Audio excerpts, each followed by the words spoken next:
Oke cuy, jadi pada video kali ini saya akan menceritakan film We Are The Miller.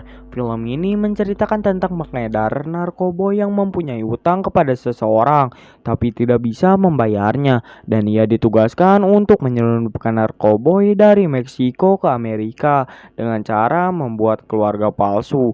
Tanpa banyak spoiler di awal, kita langsung saja masuk ke ceritanya.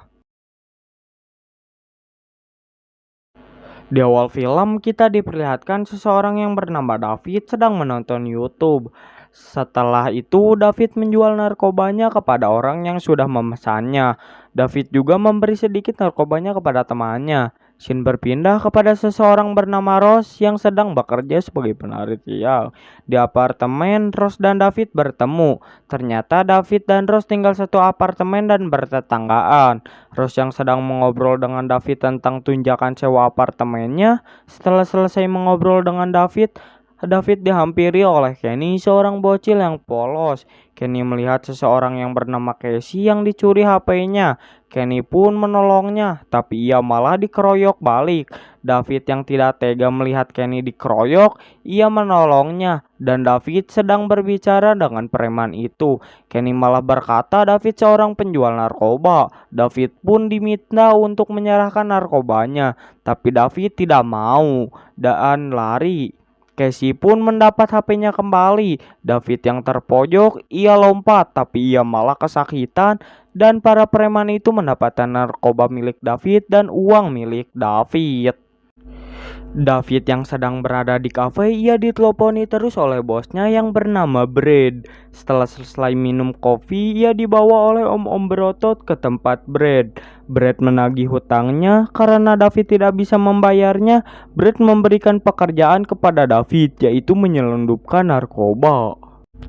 David mengobrol dengan Kenny tentang pekerjaannya, dan Kenny memberi saran untuk menyamar saat melewati perbatasan negara. Tapi David malah mengejek Kenny. Saat mengobrol, ada sebuah keluarga yang menanyakan arah ke kebun binatang.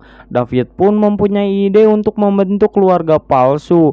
David mengajak Rose menjadi istrinya untuk menyelundupkan narkoba. Tentu saja Rose menolaknya dan menyebut hal ini hal yang bodoh. David pun mengajak Kenny dan Casey untuk menjadi anaknya dan mereka menerimanya. Scene berpindah ke Rose yang diberitahu oleh bosnya untuk berhubungan badan dengan pelanggannya. Rose pun menolaknya dan keluar dari pekerjaannya. Saat pulang, ternyata apartemen Rose disegel karena belum membayar kontraknya. Rose pun akhirnya menerima tawaran dari David dan bergabung bersama keluarga palsunya. Saat Rose menyimpan barang, Kenny tidak sengaja mencium tete Rose. Kenny pun kaget dan tidak sengaja memukul Casey. David pun meminta mereka untuk berkumpul di belakang pesawat untuk menegur mereka karena berisik pramugari menghampirinya, dan mereka langsung berpura-pura berdoa. Lord, we thank thee for the blessing of this family vacation.